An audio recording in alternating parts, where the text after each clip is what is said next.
www.solfm.com. Estamos donde tú estés. Sol, la más interactiva. Bueno, está con nosotros Julio, licenciado Luis Reyes, que es viceministro de Hacienda, uno de, de los que ha sido los ideólogos y el soporte de todo lo que tiene que ver con la propuesta de reforma fiscal del gobierno del presidente Danilo Medina. Y precisamente con Luis vamos a tratar de... por aquí han pasado varios sectores planteando algunas inquietudes, Luis, a propósito de que entienden que muchas de las medidas que se han planteado son a final de cuentas regresivas, que no era el espíritu de lo cuando ustedes plantearon la reforma, que quieren una reforma progresiva. Y dicen que en muchos casos, el caso de los estaban aquí los distribuidores de vehículos ahorita, pero otros sectores que han planteado, dice que las medidas, lo que puede provocar, el caso del ITEVI, el caso con los vehículos, que se reduzca el cobro del gobierno, los ingresos del gobierno, contrario a lo que se busca. Ellos presentaron una relación, por ejemplo, que en el 2007... bajó la venta. En el 2008 se produjo una disminución de un 14% por medidas fiscales, que en el 2009 se produjo una reducción de un 27%, que en el 2010 de un 8%, que en el 2011 de un 6%. Y entonces hay una reducción acumulada.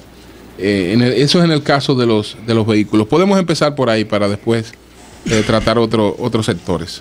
Y yo quiero pedirle también a don Luis, primero saludarlo por la visita a nuestro programa, y yo quisiera que él nos ayude a configurar un diagnóstico objetivo del déficit. Okay. En cuántas partidas se compone y qué originó este déficit fiscal que estamos enfrentando. Cómo no. Primero, muchas gracias por la invitación. Y José, por favor, te aseguro que me voy a esmerar en tratar de responder esa pregunta, porque a partir de ella es que se podría entender la pertinencia y la urgencia de la propuesta que realiza la administración de gobierno del presidente Danilo Medina. Pero permíteme responder primero la introducción que hacía Eury y que matizó Julio sobre la propuesta, la observación que hacen algunos sectores. Que primero, yo celebro, porque eso es parte del propósito de la propuesta, que se genere un debate. Exacto. Eso es lo que se espera en una sociedad democrática, que los sectores participen, que sean escuchados, y si tienen mérito las observaciones que se hacen, pues serán incorporadas. Ahora, ojo con esto. Nosotros tenemos que tener mucho cuidado con los análisis que hacemos en términos sectoriales, porque la reforma podría ser que hayan aspectos sectoriales que vayan en la dirección que se plantean, pero la reforma como un todo tiene detrás una sustentación, primero filosófica, que trata de dar respuesta a una serie de interrogantes de la sociedad dominicana y una serie de valores, si se quiere, con lo que se identifica la presente administración de gobierno. Primero, rápidamente, el problema de la evolución de las recaudaciones por concepto de los vehículos registrados en el año 2008, 2009, 2010. Ojo, cuidado, que eso fue el inicio de la crisis mundial. Y ahí hubo un proceso de desaceleración importante de la economía dominicana, sobre todo en el año 2009. Recordemos que hay un proceso de contracción del gasto público tremendo de enero a septiembre que comienza a recuperarse luego del acuerdo con el Fondo Monetario Internacional y los desembolsos que tienen lugar a final de ese año y que luego tienen efecto durante los primeros meses del año 2010. Por eso esa recuperación del menos 27% a menos 8%, aunque negativa, hay una recuperación importante. Segundo, la economía dominicana en los últimos años, luego de la crisis económica mundial, se ha ralentizado, ha disminuido la velocidad de crecimiento. Sí. Y nosotros sabemos que la demanda de vehículos está en buena medida asociada a la evolución del ingreso de la población. Y el ingreso de la población no es más que la riqueza que se genera en una economía, y la riqueza que se genera es exactamente... se mide a través del Producto Interno Bruto. Claro. Por tanto, en la medida en que se genera menos riqueza y menos ingresos, es lo mismo incluso en términos técnicos, solamente para que la población que nos escucha quede edificada sobre el tema. Entonces, en la medida en que tenemos menos ingresos, puede que caiga la demanda de vehículos nuevos, porque esto básicamente se refiere a los vehículos nuevos. Haya una preferencia por vehículos usados por razones de restricciones en el ingreso, y entonces eso dé como resultado este cuadro que presentaban los amigos que me precedieron en el programa. Pero todavía más aún, para volver al tema un poco de la filosofía detrás de la propuesta que realiza el gobierno. Miren, aquí hay un tema de equidad contributiva. Ustedes deben de haber escuchado en más de una ocasión sectores que se quejan de que la carga nada más está de un lado. Está de un lado, pero sobre todo de que la clase media es la que cargará pesada, y posiblemente así sea. Puedo explicar luego con más detalle por qué razón es así. Pero no hemos cuidado de dos cosas: de que no nos señalen, de que nosotros no hemos querido que los sectores de mayores ingresos carguen con una parte importante del ajuste. Y voy a decir en qué consiste exactamente las medidas que de alguna manera castigan a los sectores de mayores ingresos. Y por otro lado, se han adoptado medidas de compensación para los sectores de menores ingresos, porque ese es el compromiso de la administración de gobierno del presidente Medina. Esa es la instrucción que recibimos los técnicos. Ese fue su mandato. Entonces, ¿a quién está dirigido el mantenimiento del impuesto sobre la renta en 29%?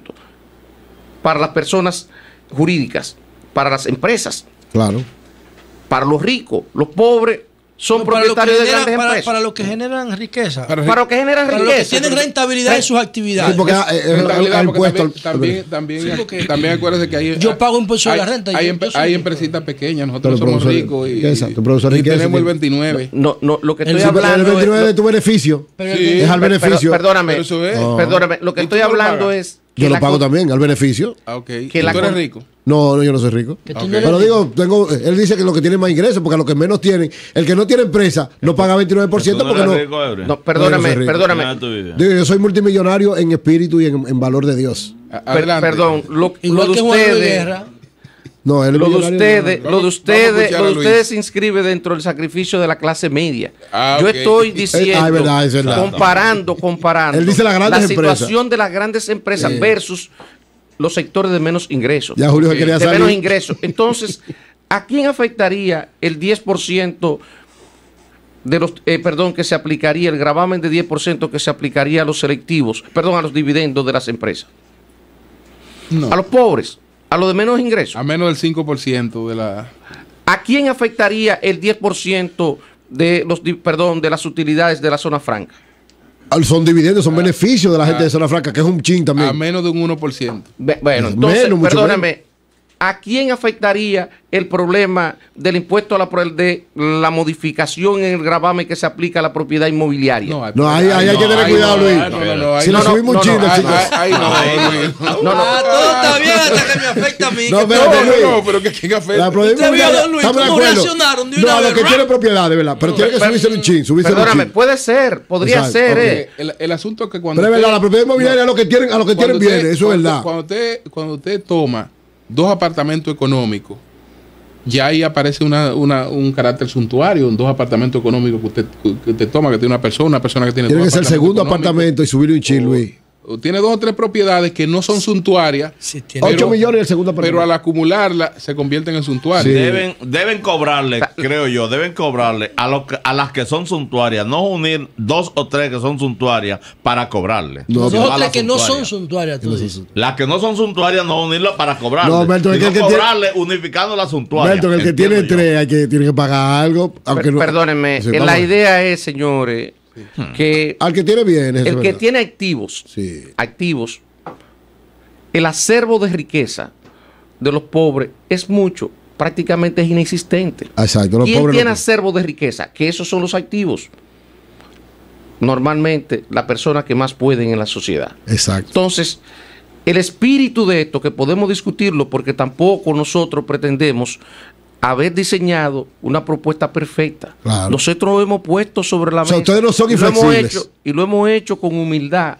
Hemos salido a tratar de persuadir a la población de que nos otorgue su apoyo, de que nos permita corregir un problema que estamos enfrentando en la coyuntura para luego concentrarnos en un aspecto más sustantivo, más trascendente desde el punto de vista del desarrollo, que deberíamos de discutirlo de manera concomitante. Pero la idea es la siguiente: generar algún nivel de equidad en la propuesta, en términos de equidad contributiva, que no nos señalen que nosotros estamos grabando a los que menos tienen. O sea, ustedes le han dispuesto que, por ejemplo, en vez de 5 millones sea un poquito más, porque eso fue hace 10 años. Y que en vez de la primera sea la segunda. Podría ser. Es un tema a discutir. Vamos a ver. Hay equidad con la clase media. Vamos a ver. La suntuaria, que ahora mismo está en 5 millones de pesos. Debería ser un poquito más alta, 8. Ahí es que voy. No, él está de acuerdo. Vamos a ver, escúchame, o plantealo tú. No, dale para adelante. A ti te duele más que a mí. A ti te duele no, también. A ti que te duele más que a mí. A ti te duele como 20 o 30 veces. Si es mejor tener que pagar. Pero yo si ustedes tienen que pagar porque tienen. Claro, eso es. Pero es que eso se le transfiere al inquilino. No, pues al fin y al cabo viene a... Yo no tengo a nadie arrendado. Déjeme decirle que se sube entonces de 8 a 10 millones la suntuaria. Y en cuanto a los vehículos, eso en cuanto a los bienes raíces. Y en cuanto a los vehículos, que la importación de vehículos la bajen a 2003, 2002.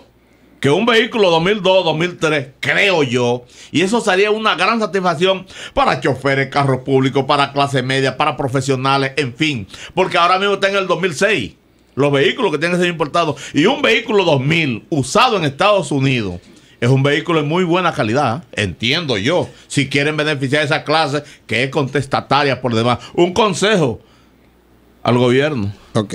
Adelante, vamos a escuchar. Miren, señores. Yo escuchaba a los colegas que me precedieron en el uso de la palabra sobre la necesidad. Ahora, permíteme introducir el tema, porque es que hay muchas consideraciones a la hora de uno tocar una figura impositiva. Hay un montón de criterios que deben de tomarse en cuenta. Por ejemplo, conviene al país a corto plazo, en el presente, incentivar las importaciones de vehículos, que reconocemos es una aspiración de la clase media y de sectores incluso de bajos ingresos, y que a nosotros nos parece legítimo. El problema es si la economía está en capacidad de permitir que se hagan esas importaciones. Recordemos que que se han registrado déficit en cuenta corriente de la balanza de pago del orden de 6, 7, 8% del Producto Interno Bruto, que han sido persistentes en los últimos años, y nosotros tenemos que tener mucho cuidado. Nosotros utilizamos una palabra técnica que se llama cambio en los precios relativos, los economistas, que no es más que lo que cuesta, por ejemplo, un bien, en este caso un vehículo, con respecto a lo que cuesta una casa. Exacto. Si nosotros pudiéramos, por ejemplo, decir una casa es equivalente a 3 vehículos. Exacto. Ese es el precio relativo del vehículo con respecto a la casa. Exacto. Entonces, cuando se modifica y usted dice, mire, en lugar de eso, el vehículo cuesta... una casa cuesta 2 vehículos en lugar de 3. Lo que estamos haciendo es abaratando en ese caso el valor de la casa, porque yo con menos vehículos adquiero una vivienda, ¿verdad? Sí, correcto. Entonces, lo mismo pasa cuando uno quiere incentivar las importaciones de un bien. Uno modifica los precios relativos. Y la pregunta que uno se hace es conveniente desde el punto de vista macroeconómico que eso ocurra. Ojo con eso. Segundo, y ahí viene el tema de la equidad. Ahora le respondo a Melton. Exacto. Aquí hay un fenómeno. Tenemos personas del nivel nuestro, personas de mayor nivel de ingreso, que circulan en vehículos caros, vehículos que cuestan 4 o 5 millones de pesos y más. Desde el punto de vista de la equidad contributiva, al margen del derecho que le asista a cada quien, eso tiene que utilizar sus recursos como entienda que mejor le convenga en términos de bienestar. Al margen de eso, por el uso de la infraestructura vial, porque de eso es que se trata. El marbete no es más que un derecho de circulación, un derecho de uso de la infraestructura vial. Exacto. Entonces, no es posible que una persona que circule en un vehículo que cuesta 4 o 5 millones de pesos pague proporcionalmente al valor del vehículo. De eso no es que estamos hablando, claro, en términos de equidad. De eso es que estamos hablando en términos de equidad. Eso no es el planteamiento fundamental de la presente administración de gobierno, de hacer más equitativo esto, no perfecto, no estoy diciendo que lo que nosotros estamos planteando es perfecto, sino que hay esa intención detrás de la propuesta. Trata de ser lo más justo posible. Lo más justo posible de esto. Ahora, Melton ha agregado un elemento que yo creo que tiene que ser ponderado, que tiene que ser escuchado. Gracias. Él dice, mire, ¿por qué no se toma en consideración este elemento y se adiciona a la reforma? Exactamente. Habría que ponderarlo. Ahí hay aspectos también de tipo ecológico, pero podría ser que se pueda salvar el problema ecológico